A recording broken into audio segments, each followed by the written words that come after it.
Now from Yousef Al-Helou, a Palestinian-British commentator and filmmaker. Yousef returned to London just before the war. Yousef, thank you so much for joining us, and we really appreciate your time here on TRT World. Now, I know that you have immediate family who you left behind in Gaza, and they are now displaced. Just tell us more about their current situation. Well, the situation is catastrophic, as everybody knows. Now, today, the 6-day truce has come to an end, and now we are waiting for any confirmation of an extension for another 2 days. In order to alleviate the suffering of Gaza's 2.5 million people, we need a permanent ceasefire. Now, my family, like the rest of other families, they had to evacuate and move towards the south. And those who are in the south, they are not allowed by Israel to go to the north. The level of destruction is unbelievable.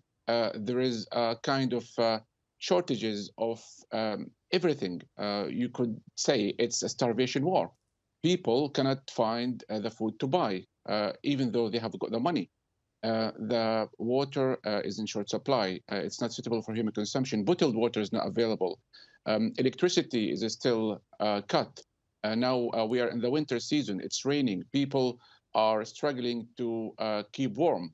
There is shortages in clothing because so many people, when they were forced to flee their homes, they did not take anything with them. So you can imagine they left everything behind. There is total destruction. The situation is intolerable. We know that there was a desperate shortage of food, fuel, medical care, all necessary supplies for many weeks following October the 7th. However, in this last 4 or 5 days, we know that a couple of hundred trucks a day have been trying to get into Gaza. Have your family been able to tell you how difficult it's been to get hold of some of that aid that's arrived? My family now, they live on soup. You can imagine the vast majority of people, they cannot find bread. Bakeries were bombarded, and there is acute shortage of wheat. Also because Israel bombarded the warehouses where the wheat is being grinded. So they are rationing the food. The supplies, the humanitarian aid that was allowed into Gaza is a trickle. It's a drop in an ocean.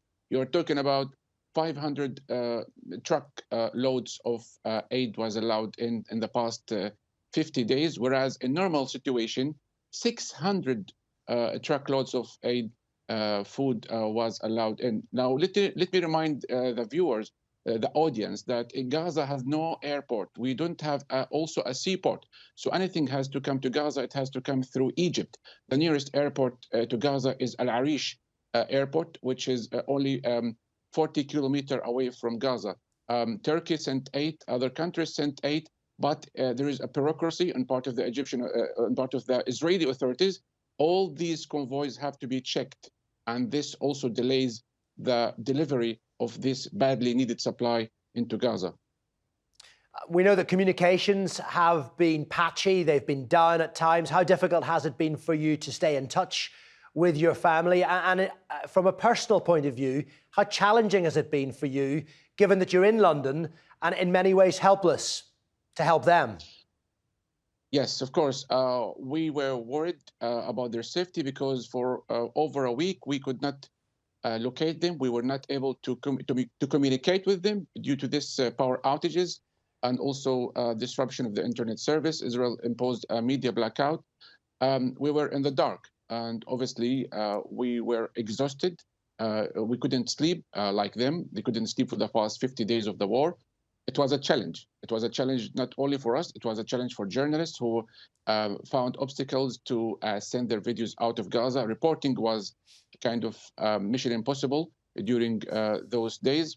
But now, thank God that they are safe. And this truce, this temporary lull or humanitarian truce is important. Now they are breathing. Now they're having some kind of relief. Now they are able to sleep. Now they are able to check on what's happened to our properties, to our neighbors, to our relatives. Now we hope both parties, they will reach a permanent ceasefire. Yeah, and if that permanent ceasefire does eventually happen, which does feel some way off at the moment, Yousef, I wonder what your thoughts, your family's thoughts are about how the future will look for Gaza, how it will be governed, whether UN peacekeepers, for example, will have to move in. How do you see the future?